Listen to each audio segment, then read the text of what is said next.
দেখছেন ভাই? আরে দিয়ে দেন না ভাই। আপনারা ভাই কিন্তু দিতাছি। কি রে ভাই, ভিডিওটা দেখে খুব ময়া লাগছে না?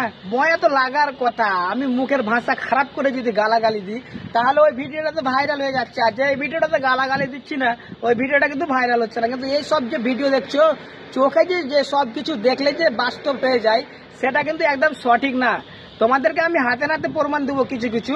আমার লাইফের সাথে এরকম কিছু কিছু ঘটনা হয়েছে। আর তোমাদের লাইফে এরকম ঘটনা যদি হয়ে থাকে তো তোমরা অবশ্যই কমেন্টে জানাবে। কারণ এই জিনিসগুলো সবারই সাথে প্রায় হয় না, কিন্তু সবারই সাথে হয়। আর এই যে লোকটাকে দেখতে পাচ্ছেন, ইনি হলো কুলি, বাংলাদেশে কুলি করতো। ইনাকে বলা হয়েছিল কোনো একটা সামান টেনে রাখলে পারে 50 টাকা তার আবদার থাকবে, 50 টাকা তাকে দিতে হবে। সে পয়সাটা দিয়েছে তাকে, কিন্তু তার একটা আবদার ছিল আরো আমাকে 200 টাকা লাগবে, তাহলে তোমাকে আমি ছেড়ে দেবো। কিন্তু ভাই তাকে 200 টাকা না দিয়ে ট্রেন কিন্তু ছেড়ে দেয়, ট্রেন কিন্তু চলে যায়। আর রাস্তাতে যেতে যেতে কিন্তু ওই লোকটা কিন্তু তার ভিডিওটা বানিয়ে নেয়।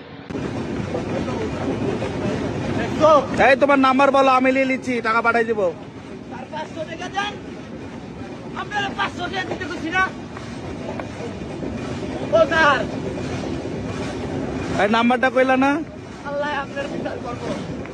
আল্লাহ দিয়ে বলে ভাই 200 টাকা না দিলে আল্লাহ তোর উপরে বিচার করবে। বাহ, খুব ভালো কথা, খুব সুন্দর কথা। কিন্তু ভাই এই যে ভিডিওতে আপনারা যে জিনিসটা দেখছেন, অ্যাকচুয়ালি আপনারা কি মনে করছেন এটা একদম বাস্তব, এটা কি সঠিক? না ভাই, এটাও সঠিক না। আসলে চোখে ক্যামেরা মোবাইল থেকে যাই হোক, চোখে সম্পূর্ণটা দেখলে সেটা বাস্তব সত্য মনে করতে নাই। কারণ আমার সাথে যে কাহিনীটা হয়েছিল, আমি ছিলাম 2017 সালে গাজিয়াবাদ দিল্লিতে ছিলাম। সেখানে আমি একটা ডেক কিনেছিলাম। আমার লাইফ কাহিনী বলছি, যে একটা ডেক কিনেছিলাম, 10,000 টাকা ডেক কিনেছিলাম। সেই ডেকটাকে আমি গান বাজার জন্য কিনেছিলাম, গান বাজিয়েছি, বাড়ি এসেছিলাম। বাড়ি নিয়ে আসার টাইমে আমাদের ওয়েস্ট বেঙ্গল, কলকাতা বাদ দিয়ে আমাদের মালদাতে এসে গাড়িতে ট্রেন থেকে নামার পরে কুলিতে আমাকে ধরে নেয়। টিটিতে না, কুলিতে ধরে নিয়েছিল। কুলিতে ধরার পরে বলছে 50 টাকা লাগবে, আমি বাইরে করে দিচ্ছি, 50 টাকা লাগবে, আমাকে 50 টাকা দিবি, হয়ে যাবে। আর টিটিতে যদি তোকে ধরে নাই তো কমসে কম তোর কাছে ট্রেনের ভাড়া অব্দি নিয়ে নিব। আর ভাই আমাকে তো দেখে প্রথমেই চিনে গেছিল, তাই আজকে মাছি পেয়ে নিয়েছি, মাছিকে আজকে ভালো করে কুটতে হবে। আর কি বলবো ভাই, আমি তার কথা শুনে কিন্তু আমি পড়ে গেলাম তার ফাঁদে।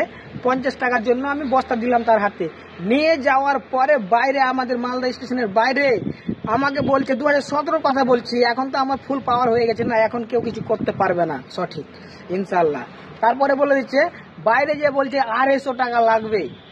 শুনে তো মাথা খারাপ, আমার চোখ দিয়ে পানি পড়ছে ঝরঝর করে। আমি কিছু বলতে পারিনি তখন, তো সেই টাইমে।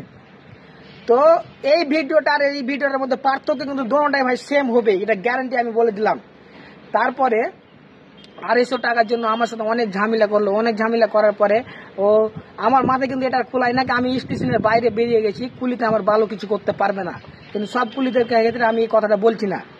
250 টাকা তাকে দিতে হলো। 2017 সালের কাহিনীটা আমি আজকে তোমাদের সামনে তুলে ধরলাম। তখন বলার আমার সাহস হয়নি। হয়তো আজকালকে ভিডিওগুলো দেখে হয়তো আমার একটু মনে উৎসাহটা জাগছে যে এটা সঠিক না। তোমাদের সমাজের মধ্যে, আমাদের সমাজের মধ্যে আমি এই কথাগুলো আজকে আমি তুলে ধরছি। তোমাদের ভালো লাগুক না লাগুক ভাই, সম্পূর্ণ ভিডিওটা দেখবেন, তারপরে হয়তো গালাগালি করবেন। না ভাই তুই ভুল বলছিস, ভুল বলছিস। কিন্তু আজকের ভিডিওগুলা যে সিস্টেমে হয়েছে আমার সাথে, লাইভ কাহিনীগুলো সেম লাইভ কাহিনী ভাই। এই ভিডিওর মাধ্যমে আমরা দেখতে পাচ্ছি যে ছেলেটা কত অসহায়, ট্রেনের প্যাসেঞ্জার তাকে টাকা দিচ্ছে না। কিন্তু না ভাই, এটাও তো হতে পারে যে ওই ছেলেটা তার কাছে 50 টাকা ভাড়া বলে যে 200 টাকা আরো চাইছে। এটাও তো হতে পারে যে তার কাছে আরো আবদার করছে। কিন্তু ভাই আমার কাছে আবদার করার সময় টাকা যদি না থাকে আমি দেবো কেমন করে তাকে? আর আমার সাথে 50 টাকা যখন কথা হয়েছে তো আমি 50 টাকাই তো দেবো, বেশি কেন দেবো? এই জিনিসগুলো কিছু কিছু কুলি খারাপ ব্যবহার আচরণ করে। আমি সব কুলিদেরকে বলছি না। ভিডিওটা যদি অবশ্যই ভালো লাগে লাইক কমেন্ট শেয়ার দিয়ে পাশে থাকবেন। আর কমেন্টে জানাবেন কার কার সাথে এরকম জবরদস্তি হয়েছিল, কিডন্যাপারের মতন সিস্টেমগুলো। কিন্তু ভাই এখন তো আমাদের সামনে এগুলো চলবে না। আর এইগুলো কথা আপনারা যারা যারা ক্রিয়েটার আছে তুলে তুলে ধরেন। কারণ যেটা চোখে আপনারা যেটা দেখছেন ওটা বাস্তব হতে পারে না। কারণ ওর ভিতরে উল্টাও হতে পারে। কারণ যে সামানটা ধুয়ে প্যাসেঞ্জারটা ট্রেনে চড়েছিল হয়তো সে জানে আমার সাথে এরকম আচরণটা তারা করে, কিন্তু না ছাড়াতে পারার কারণেও তাকে 50 টাকা দিয়েছে। 50 টাকা দেওয়ার পরে সে ট্রেনে চেপেছে। তার আবদার ছিল আরো 200 টাকা লাগবে, না হলে আল্লাহ তোমাকে ছাড়বে না। এটা উপরওয়ালা দোয়া করবে। দয়া করে সব কুলিদেরকে আমি এটা কথা বলছি, আপনারা কেউ মাইন্ডে নেবেন না। সত্য পথে ভাই ইমানদারি ইমানদারি হিসাবে রক্ত পানি করে খাটছেন, খুব ভালো কথা। কারোর সাথে দোল্লাবি করবেন না ভাই। আমরা অনেক পরিশ্রম করে বাইরে থেকে এখান থেকে ওখানে যাচ্ছি, অনেক টাকা পয়সা ইনকাম করছি, কিন্তু ভাই প্লিজ এভাবে কাউকে হয়রান করবেন না। মাত্র 2 টাকার জন্য আপনি আপনার ইমানটাকে বেচবেন না। কারণ আমি সবাইকে এই কথাটা বলছি যে এইগুলো জিনিস হয়তো তোমার কাছে খুব বড় মনে হতে পারে। আজকে আমি ওর কাছে 500-1000 টাকা চুনা লাগিয়ে নিয়েছি, আমি চুনা লাগিয়ে নিয়েছি, আমার মনটা খুব বড়, আমি খুব হিরো। কিন্তু না ভাই, এই বিচারটা উপরওয়ালা করবে, ঠিক আছে ভাই?